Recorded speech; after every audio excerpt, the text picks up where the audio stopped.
So if you want to start Microsoft Excel, how do you do that? So what you do, you come down here at the start key, you click the start key and type Excel. If you have installed Microsoft Excel in your computer, this application will appear at this point. If it doesn't appear here, it means that you have not yet installed MS Office in your computer.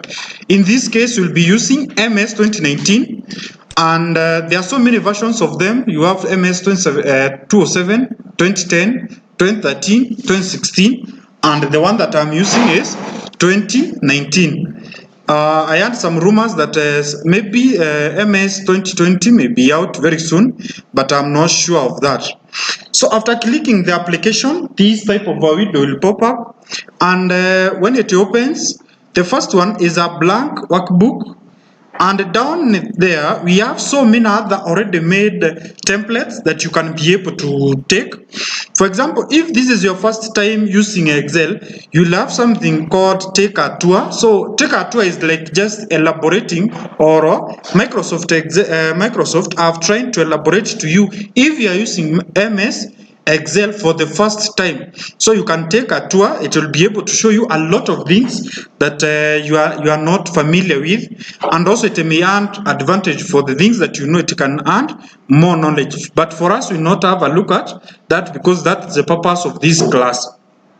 Then these are other formulas that are already formulated. For example, you can be wishing to have one, for example, money in Excel, how you can be able to do that.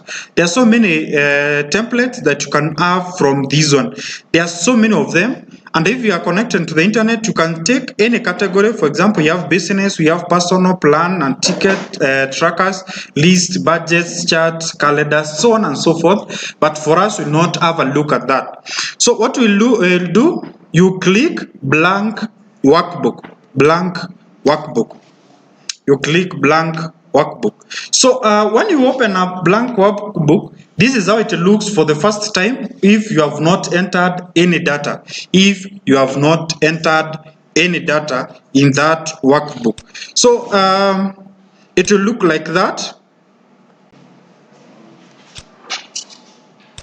So as I was saying, when you open a blank Excel sheet or workbook, it looks like this.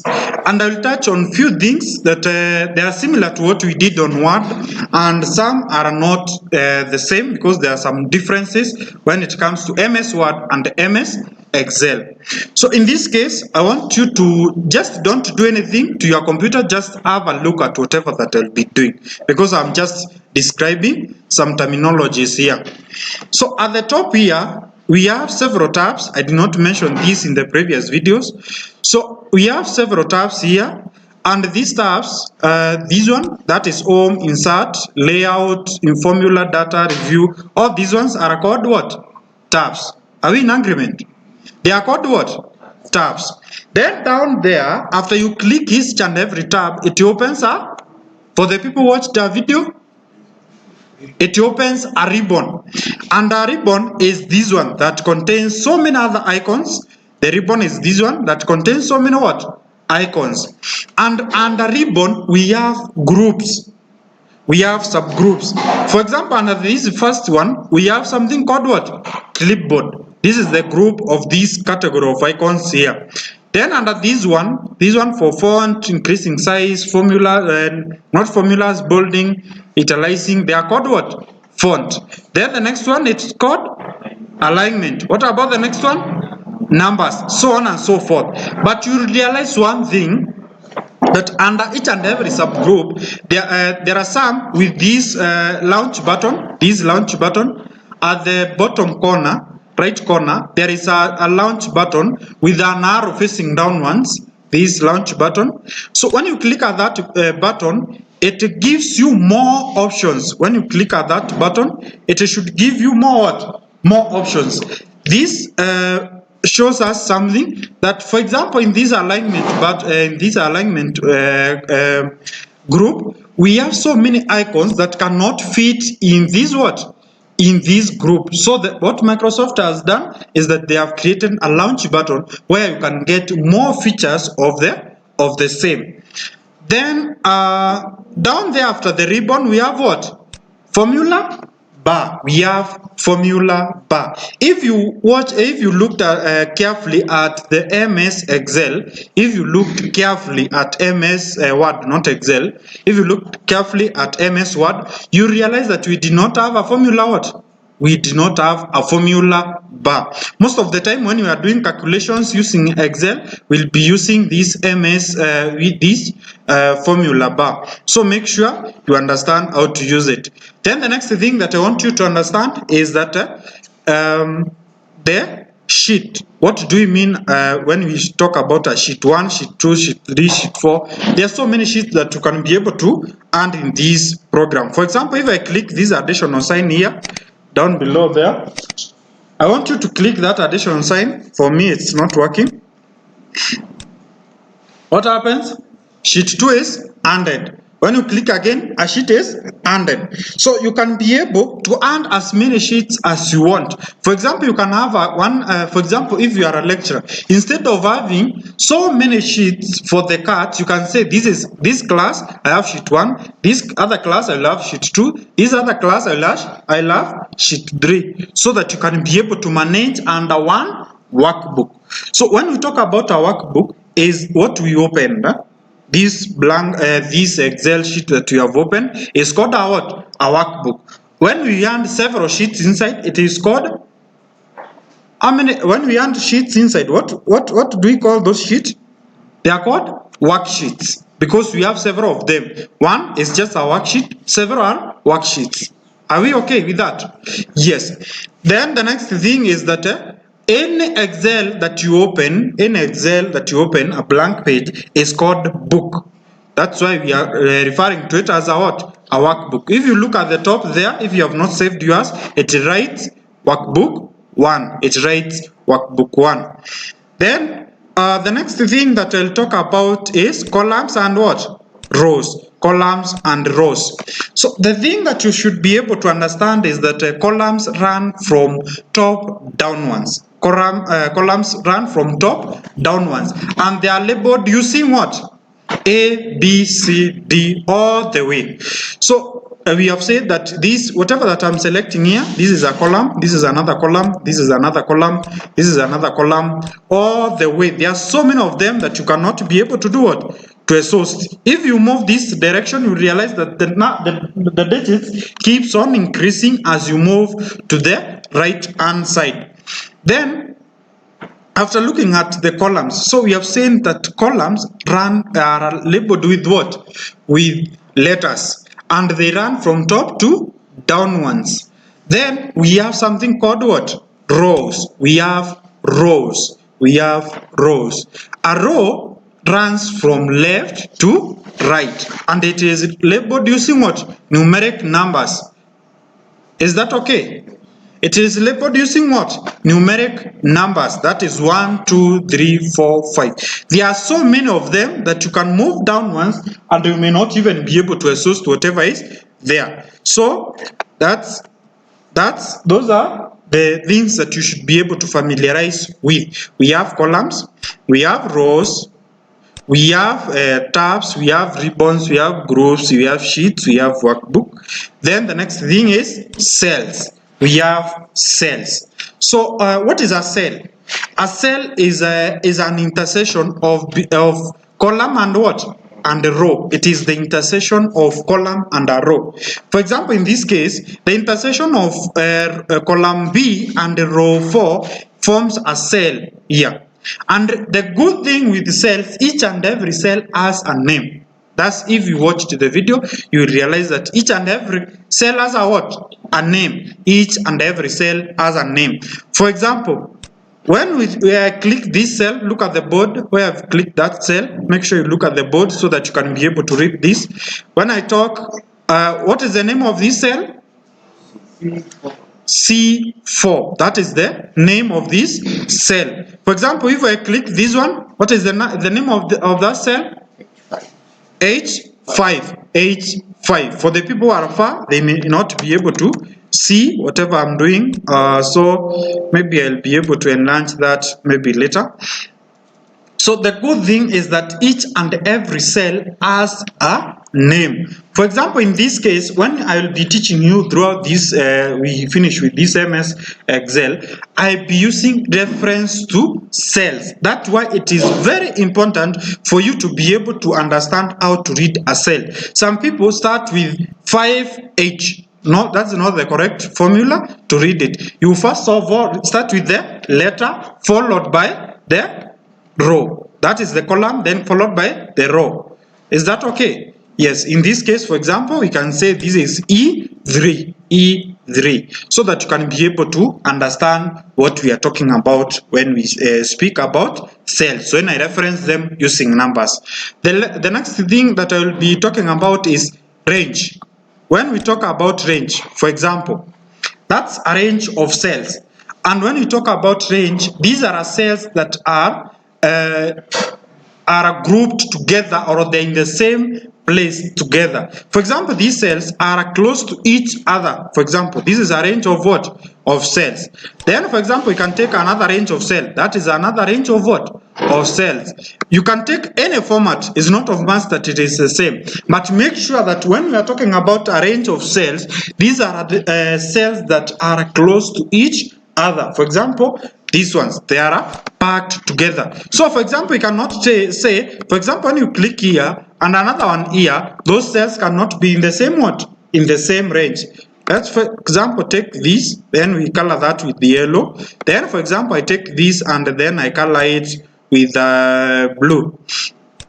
So these cells which are covered with the yellow and the ones that are covered with the blue, they are not within the same range. So for the cells to be within the same range, they should be together. They should be packed next to each other. Is that okay? Yes. Then how do we read a range? For example, if I select that, how can you be, if I tell you to read that range, how can you be able to read that range? So let me zoom a little bit so that I can show you how to read that range. Can you be able to see that now? So if you are told to write the range of those cells, the range of these cells, so what you do is that you write the upper cell, this one, and the lower cell. So you say this cell through this cell. So how do you write that? You say C2 through, how do we write through? For the ones who watched the video, full what? Full colon, then the last cell, F7. Has everyone understood how we have read that that cell, that range? Yes, you take the upper cell, the upper left cell, and the lower right what? Cell, so that you can be able to reference to that what? Range. Are we okay with that? Yes. So so far, any question? Any question? So for you to be able to, for example, to edit a sheet, for example, let's take for example the sheet 1 is recording about student.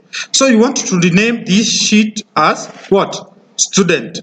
What you do, you click that sheet down there, then you click rename. So you can be able to write student. Is that okay?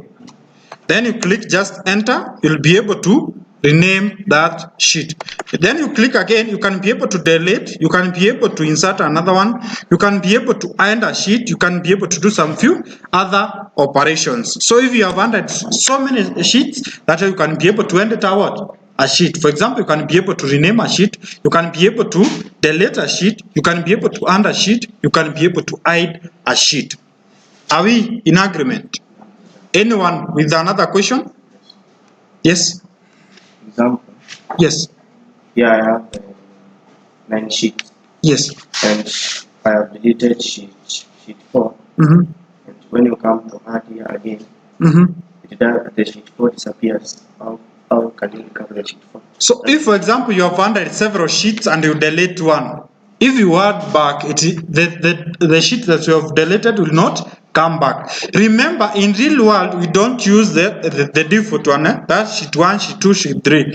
We use actual names. For example, the sheet 1 can be student doing BBIT. Then the second sheet can be student doing for example, software engineering. The then sheet can be student doing networking, so on and so forth. So in real world, we don't use sheet 1, sheet 2, sheet 3. No. We use actual names. Are we okay? Are we in agreement? So in this case, we are just using sheet 1, but you can be able to end it yours. For example, I have edited mine to read what? Student. Are we in agreement? I have edited mine to read students. So make sure you are able to do whatever you have I have shown here. I have shown you here so that you can understand how to do that. Any other question? Any other question? Any other question? So if there is no another question, the next thing that I'll look at is entering of data in an Excel sheet. Entering of data in an Excel sheet. So for example, we have said that this document is about what? Student. So we can take, for example, I want you to click the first cell, then write there student marks. Then click enter. I want you to write student marks, then click what? Enter. What happens? Yes? When you click enter, you realize that Excel takes you to the next what? Cell, downwards. It takes you to the next cell, downwards. So by default, when you click enter in Excel, it will take you always downwards. It will not take you the other way around. It will take you downwards. If, for example, for me, I have click enter severally. I want you to click enter severally. After entering the first data, click enter severally. Then you will go downwards. Then I want you to move up. How can you be able to move up? Don't use arrow. I don't want you to use arrows.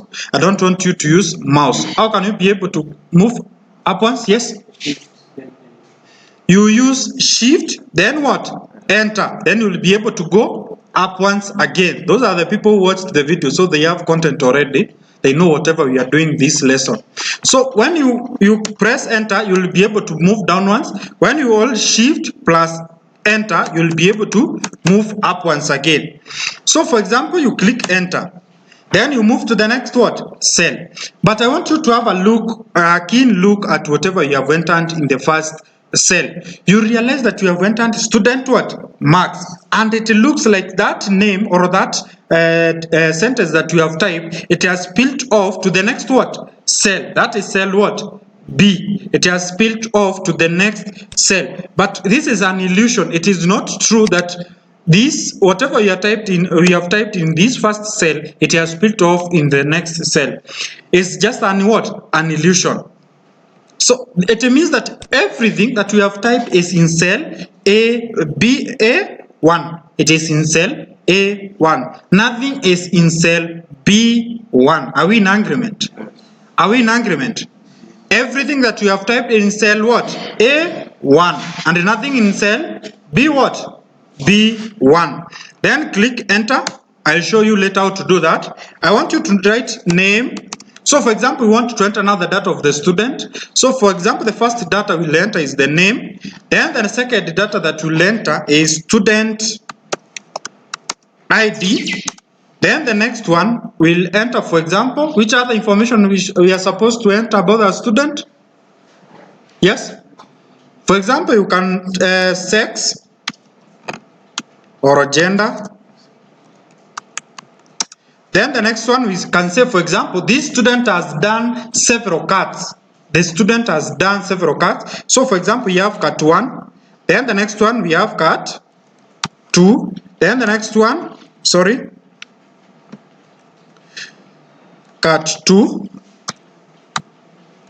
So how can you be able to move now following a row? For example, in this case, I'm moving using the tab key. For example, I want to move to the next row, to the next cell on the same what? On the same row. What you do, you press tab key. You press tab key. Don't use mouse. If you are able to use to do everything on Excel without much use of the mouse, it will be advantageous to you and you will be able to do work very fast. So for example, if I want to type another cut, for example, cut 3. You can be able to press tab key to add another field and another one. For example, if you want to go back again now to where you started, you just hold shift key, then tab. You hold shift key, then tab. Are we in agreement up to that point? Yes? Then I want you to enter names of a student, a name of a student, sorry for that. I want you to enter a name of a student. For example, you can say Peter Mwangi. Then enter. No, don't enter. Then move to the next. You can enter school ID, but now you can use just simple IDs to make sure that you move faster. That is M, that is male. Then you can say, for example, each cut is out of 20. And this student, the first cut is scored 14. The second one is scored 15. The last one is scored 19. Then you click enter to enter the next what? Field. So for example, when you press tab and move up to the end, that is here, then you click enter, you'll be able to enter the next record. You'll be able to enter the next record. The next record is down here. For example, you can John, you can be able to enter another student.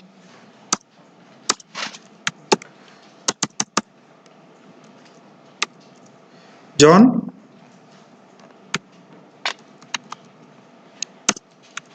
Peterson, and you can say this one is J.O. Then he is a male. Then you can enter some marks. Then you can enter some marks. Don't enter, not of marks that you use the marks that I'm using. You can use a different marks. Then he got the last one, that one. So you can continue adding more and more and more data as you wish to have. For example, I can add another one.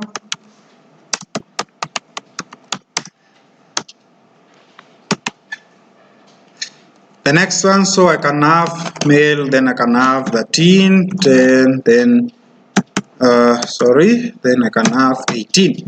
Then you click enter. Then for example, Mary.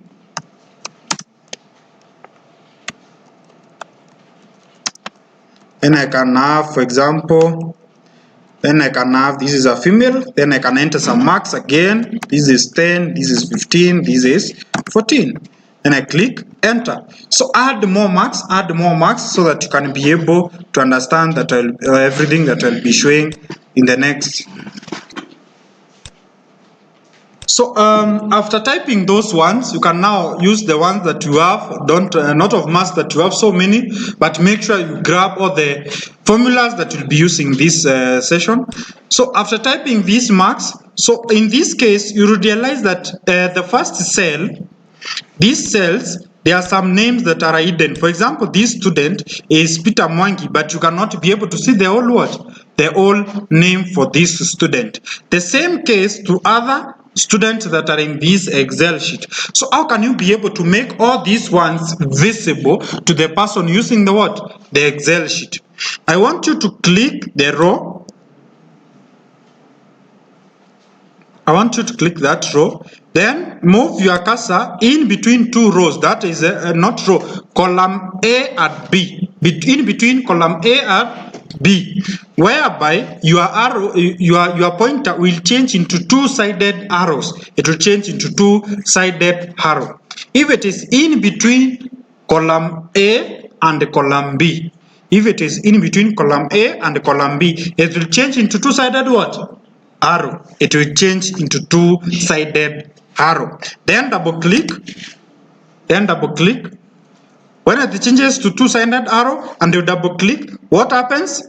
All the names are able to fit in one what? In one cell. They are able to fit in the cells perfectly, and there is nothing which is hidden anymore. Are we in agreement? Is everything working okay on your side? Who is not able to do that? By the show of hands. Anyone who is not able to do that, by the show of hands. So it means that everyone is able to do that. But let's take, for example, you realize also student ID is not also what? Visible. the student ID is not also visible. How can you be able to do that? So there are so many methods of doing that. One is whereby you can drag, you can, sorry for that. So for example, you can come in between here and drag and adjust the length until it fits your what you need. So, but the one that is easier is the one for double clicking in between two rows and it fits automatically. But now what if you have so many of them? There is no need of me coming here and double clicking again. You can be able to do this. You just select all the columns that you want to fit, all the columns that you want to fit. Then any column, in between any column of the ones that you have selected, double click in between, double click in between. You realize that everything has fitted in the what? In the columns. You realize that everything has fitted in the what? In the columns.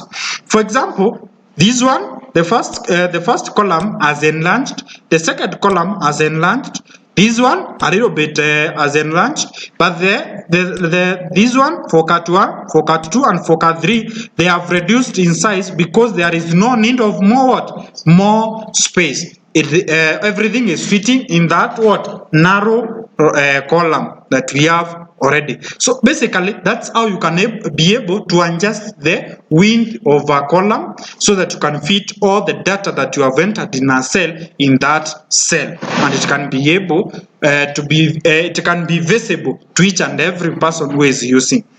So the next thing that you'll realize is that when you look at that data, it doesn't really make sense. It doesn't really look even appealing to your eyes. And another thing, it doesn't really make sense to you as a user. So how can we be able to make it more visible? For example, I can select this, the first cell, then I click bold. I can bold that. Then when you open that Excel sheet, you'll be able to see that we are talking about student what? Marks. We are talking about student marks. So for example, if you look at that, now it makes more sense that each and every time you open that, it shows you that these are student what? Marks. The next thing is that how can we be able to center this word in between here and it escapes the first cell? So how you do it? You just click that one, then you hold the left button of your mouse, then drag all the way up to the last column that you have entered data. Are we able to do that?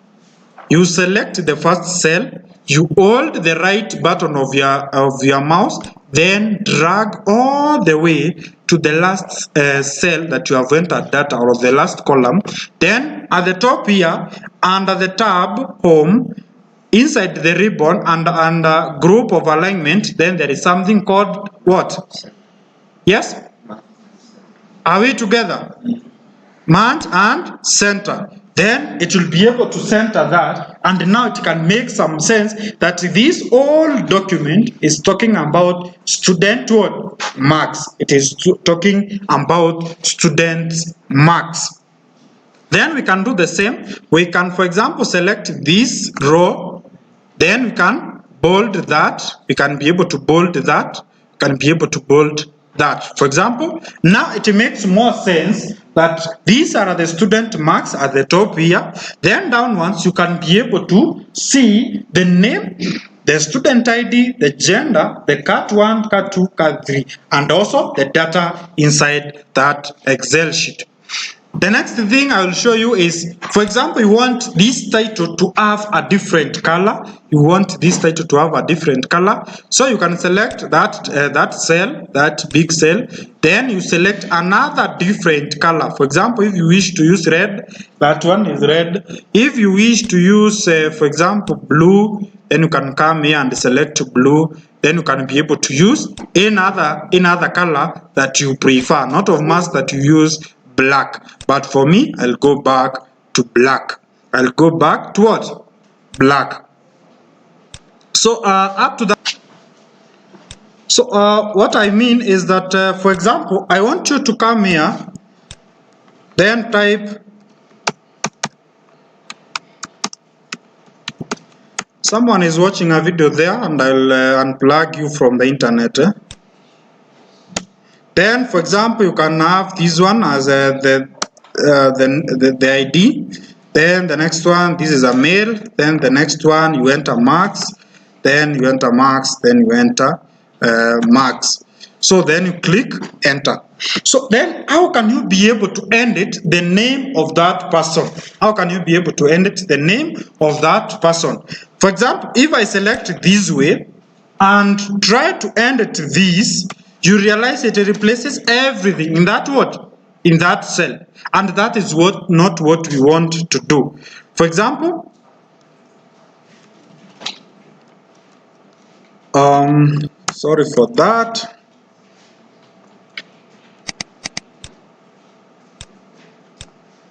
So for example, for me, I have messed up with mine. Okay, it is there.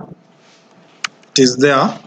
So for example, if you click and try to type, you realize that it replaces what? Everything that is not what? In that cell. How can we be able to edit that name without replacing it?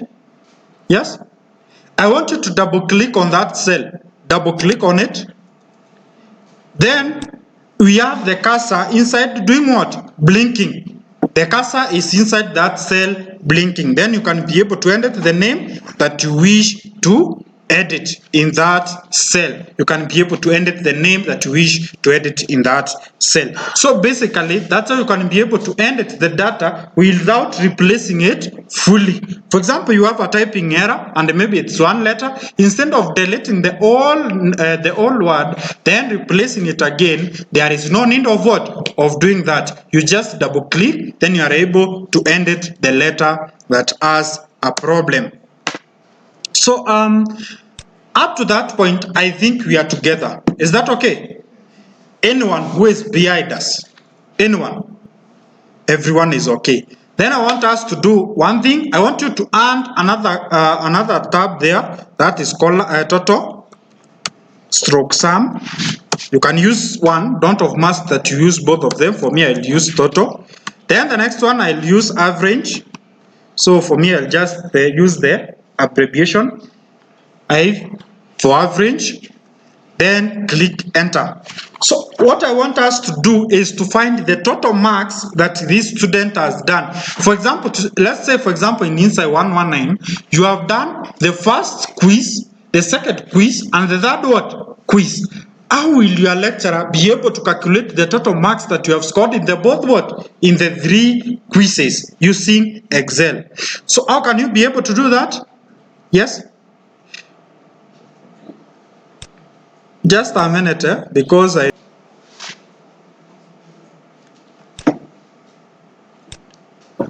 So we have said that, for example, you want to look for the total marks of this student.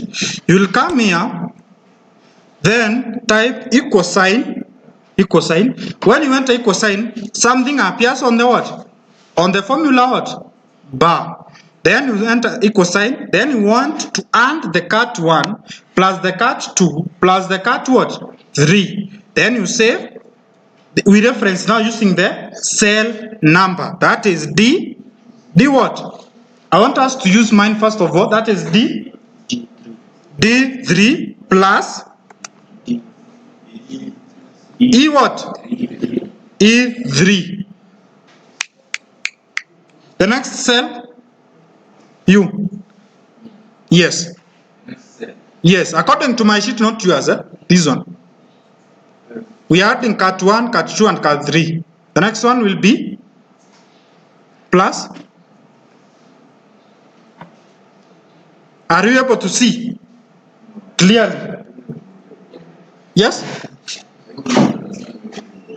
You cannot be able to see clearly. Who can be able to see clearly? Okay, what is the next cell? F what? 3. So if you are not able to see clearly, make sure that you know how to do it clearly from your computer. Then you click what? Enter. When you click enter, it gives you what? 48 as the total marks. Now I want us to confirm if this Excel sheet has done the month correctly. So let's do this. 14 plus 15 for the mathematicians now. 29. 29 plus 19. 48. Is that correct or wrong? Correct. Correct. Then we move to the next cell. We say equal sign, then D what?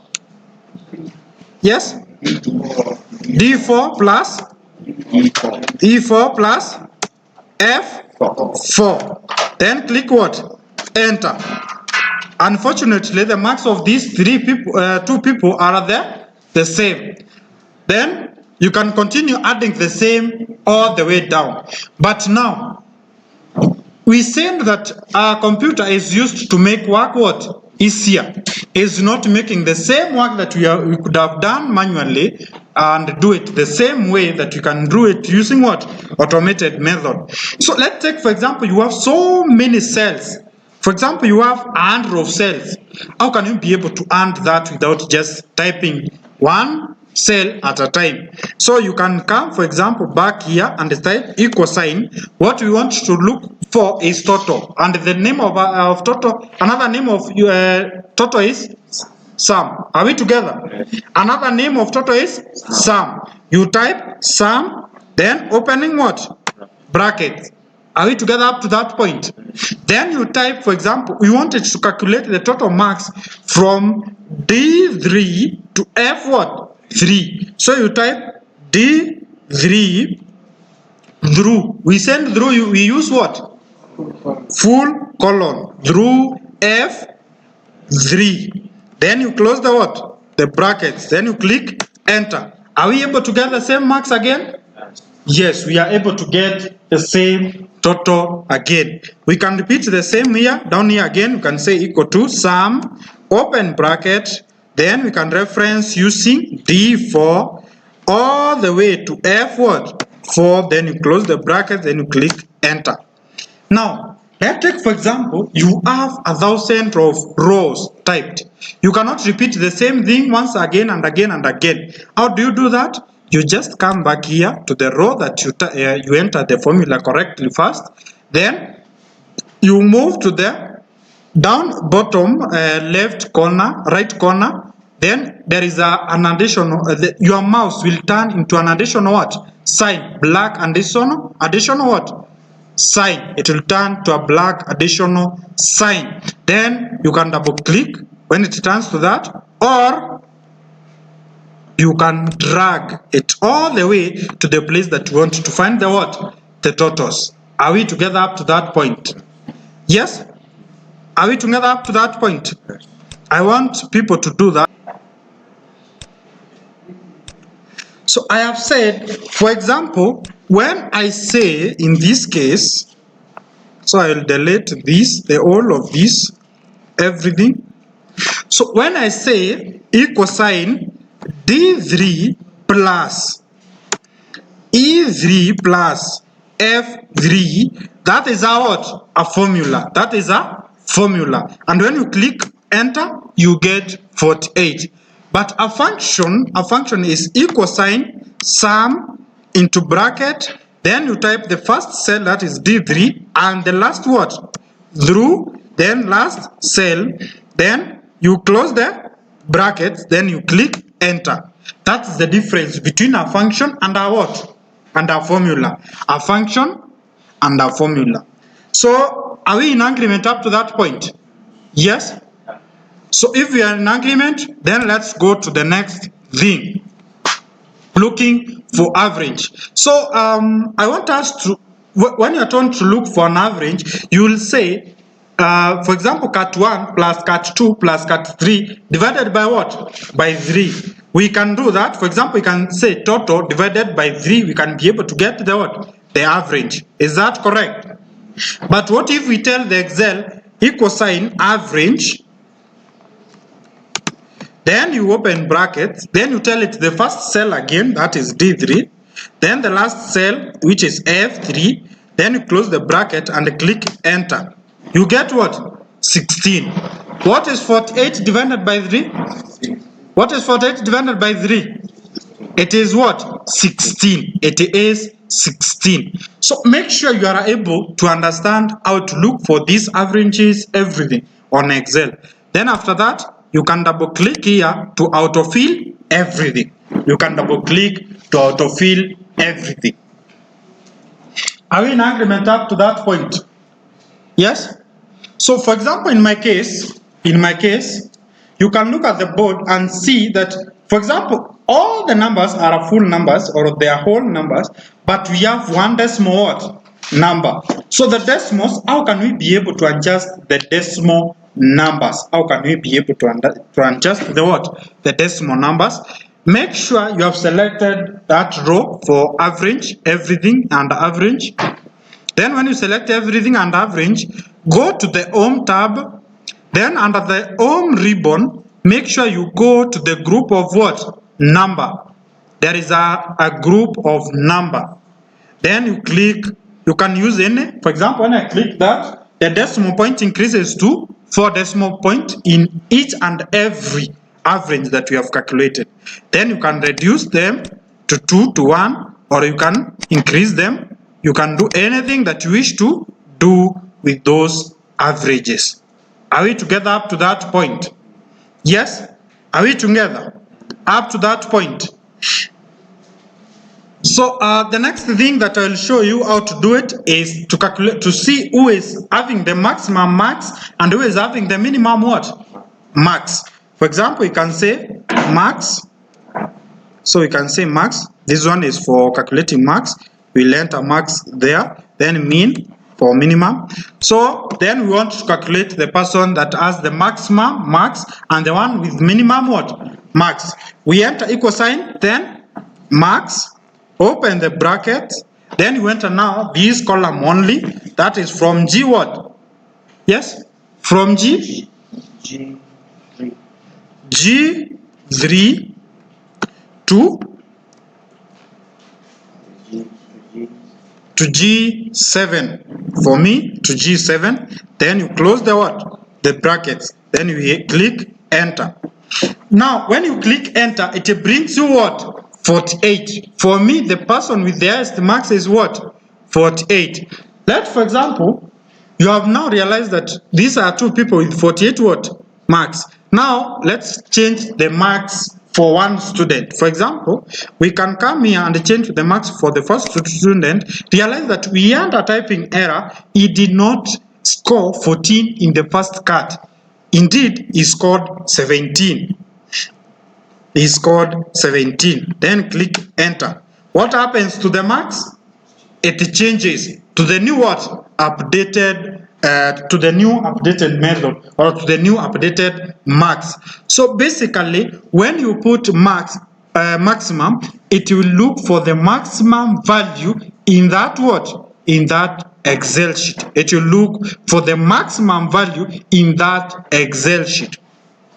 Then the next thing, I want us to look for minimum. So it will be equal sign, then mean, then open bracket, then what? Yes? Someone to tell me what to do next? G what? 3. Then all the way to G7. Then I close what? Bracket. Then I click enter. The minimum max that was scored by all these students, the student who scored the most, or the literal marks, scored that 9 marks. So we can say, for example, if this student, so we can change, for example, marks for someone else. So let's say, for example, the last person scored this card, instead of 10, he scored 6. Then you click enter. What happens to the mean? It changes. Are we in agreement? It does what? It changes to the new minimum max.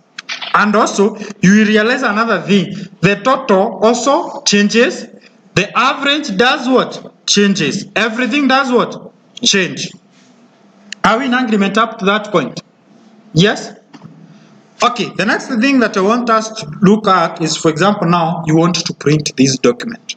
When you print it in that format, it will not look decent. Why? It doesn't have what? Borders. It doesn't have borders. How can we be able to add borders? So I want you to select from name all the way to the last name. Don't select max and mean. Then select what? So under the group, under the tab, home tab, there is a group called fonts. There is a group called fonts. in between there is something looking like a box, dotted box inside there. Then select that one. This type of pop-up will do what? Will come. Then select all borders, all borders, all borders. Then you realize that my Excel sheet now has what? Borders. My Excel sheet has borders. Then I can do the same to this max and min. For example, I can select that and also and borders to that. So